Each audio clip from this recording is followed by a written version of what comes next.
reavivados pela sua palavra, com o pastor Ronaldo de Oliveira.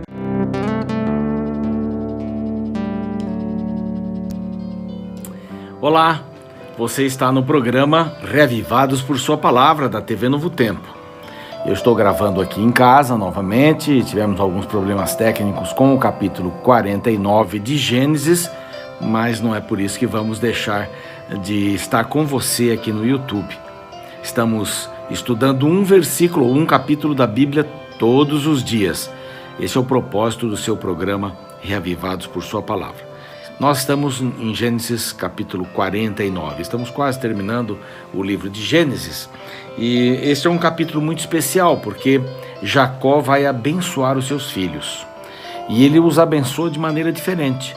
Nem todos receberam a mesma bênção, né? Alguns, inclusive, receberam alguma coisa não muito boa, como vamos ver aqui logo no começo. Nós temos 3 filhos que não têm um território, não terão um território, não é? Mas uma dessas tribos vai cuidar do sacerdócio, né? Os sacerdotes todos serão da tribo de Levi. Bom, aqui Jacó já está no finalzinho da vida. Quando ele termina de dar estas bênçãos, ele vem a falecer, já com bastante tempo de vida. E o verso 1 diz assim: Ajuntai-vos e eu vos farei saber o que vos há de acontecer nos dias vindouros, ou seja, nos últimos dias, né? Não está se referindo aqui ao final dos tempos, depois, antes da volta de Jesus, não. Mas o que vai acontecer dali para frente, é isso que ele quer dizer, né? Nesses dias que estão vindo por aí, é isso que vai acontecer com cada um dos meus filhos e cada uma das suas tribos, com território ou sem território. Então ele dá uma pincelada geral e dá uma bênção também para os seus filhos. Então eles se juntaram, o verso 2 diz que eles se juntaram e Jacó começou a falar a respeito das bênçãos. Aqui há um texto bem interessante, o 2 diz assim: ouvi a Israel, vosso pai, não é? Pronto, já estavam prontos para ouvir. Jacó e Israel eram a mesma pessoa. Verso 3 fala de Rúben, não é? Tu és o primogênito, minha força e as primícias do meu vigor, o mais excelente em altivez. No verso 4 ele diz assim: impetuoso como a água.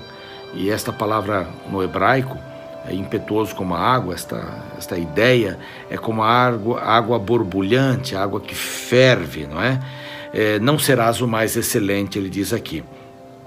Você não vai ser o mais importante entre os filhos. Era o primeiro, porque, lembram-se, ele também ajudou a comandar o sequestro de José, e a intenção era matá-lo. Ele teve lá um cuidado e tal, mas finalmente o venderam lá para a caravana de ismaelitas, né, que o levaram para o Egito. Então ele não teria território. A tribo de Rúben não teve território. A segunda e terceira tribo são mencionadas juntas no verso 5. Simeão e Levi são irmãos. Por que eles são colocados juntos? Você se lembra que quando o filho de um rei, né, um príncipe, quis e abusou da irmã deles e depois foi pedi-la em casamento, e eles fizeram uma trama, não é? Eles pediram para que, tudo bem, vamos permitir o casamento, mas vocês têm que circuncidar todos os homens, porque esse é o nosso costume. Quando os homens se circuncidaram, foram circuncidados no 3º dia, no dia da Moador, então eles entraram com as suas espadas e mataram todos os homens ali. O pai ficou maluco, né? Porque como é que vocês fazem uma coisa dessa? Eles estão errados, mas vocês vão atrair só mais inimigos contra a gente, não é? Vocês não foram leais. Inclusive aqui há vários textos que falam sobre isso. Mas Simeão não teve território também, tampouco Levi. Porém Levi, por causa da sua conduta, foi escolhido para ser, a partir dele, não é? A partir de Arão e etc., foram escolhidos os sacerdotes. Foi a partir de Arão que os sacerdotes foram escolhidos. Levi também não teve herança. Houve uma maldição sobre Simeão, aqui, se viver sem território. E há uma expressão bem interessante no verso 6: e na sua vontade perversa jarretaram touros. Essa palavra jarretar em português quer dizer tornaram inválidos, né? Ou cortaram uma perna para que eles fossem inválidos. Foi mais ou menos o que eles fizeram lá com toda aquela nação. Muito bem, eles estariam divididos entre as nações, entre as tribos, digo melhor. O verso 8, Judá então tem um papel muito importante, porque dele sairá Jesus. Então ele estaria num lugar de proeminência, não é? Judá, teus irmãos te louvarão, diz o verso 8. A tua mão estará sobre a cerviz dos teus inimigos. Os filhos de teu pai se inclinarão a ti. Então os demais se inclinariam a ele. Judá é leãozinho, diz aqui, é um leão jovem, né? Impetuoso, forte. O verso 10 diz assim: o cetro não se arredará de Judá, nem o bastão de entre seus pés, até que venha Siló. Siló é o Messias.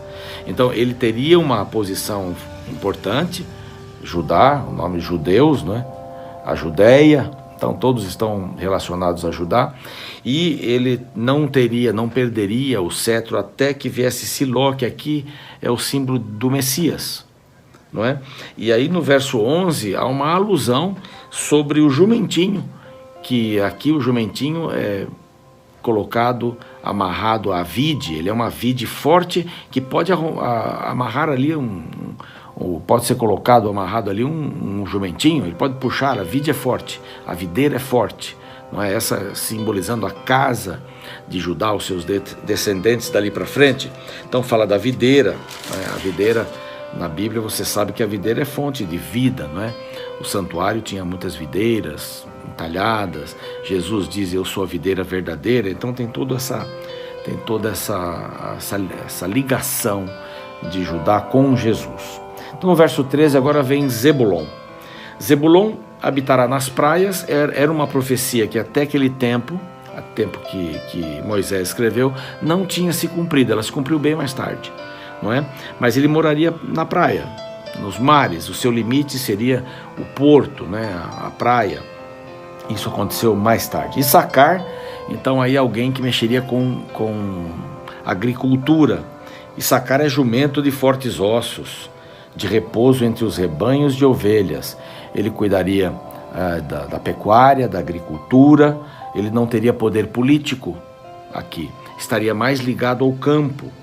Aí viu que o repouso era bom, que a terra era deliciosa, baixou os ombros à carga e sujeitou-se ao trabalho servil. A ideia aqui é que a personalidade de Issacar, ele se contentava com a sua sorte mesmo em qualquer circunstância. Ele era bem cordato e assim ele permaneceu, mas era muito forte na agricultura, na pecuária. Dan, agora de Dan surgem os juízes, né? Sansão é da tribo de Dan.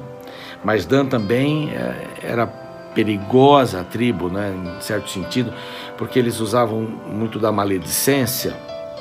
Eles não aparecem entre as tribos de Apocalipse 7, eles não aparecem.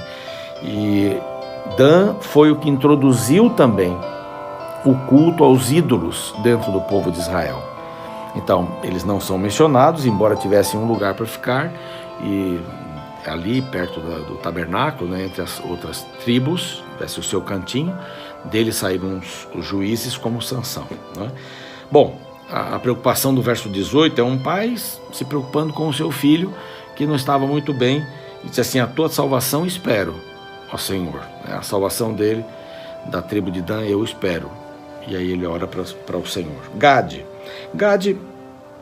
era uma tribo de homens valentes. Davi sai da tribo de Gade.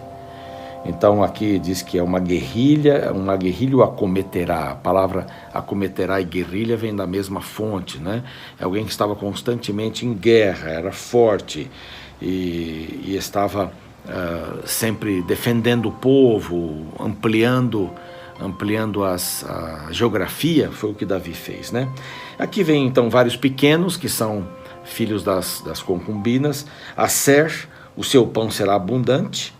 Ele ficaria nas terras próximas ao Carmelo, e essas terras eram muito boas, e ali havia muitas terras férteis, né? Havia muito trigo, muito azeite, então é por isso essa menção ligada ao pão. Naftali tem uma ligação com cânticos, não é? Aqui Naftali é uma gazela solta, não é? E ele profere palavras formosas.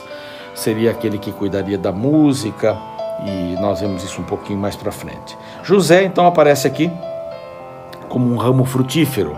Há uma porção de bênçãos aqui para José, o filho amado de Jacó.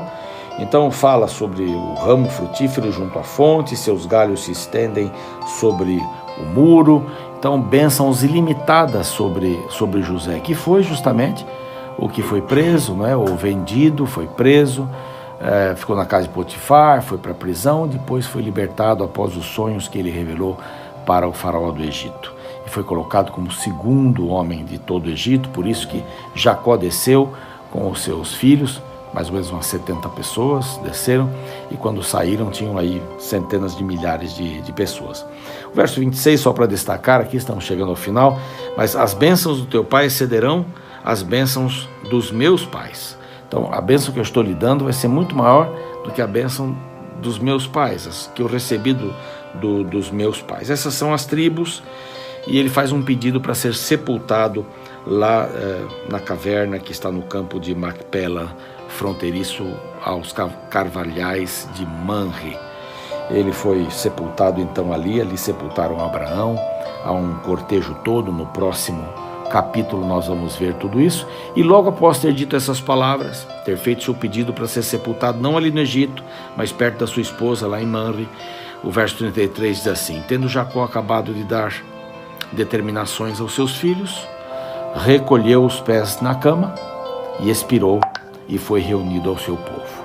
Bom, aqui conta a bênção que Jacó dá para os seus filhos, as preocupações que ele tinha também com seus filhos, as características que tinha também com os seus filhos. Há um livro muito antigo chamado Irmãos do Rei, onde cada uma dessas tribos puxam várias características. É bem interessante. Se você encontrar num sebo aí, compre para ler. Muito obrigado pela sua audiência hoje, que Deus lhe abençoe. Amanhã já estaremos com o programa normal, gravado pelo Novo Tempo, mas a gente não poderia ficar de fora e deixar você sem o programa. Um grande abraço, até o nosso próximo encontro.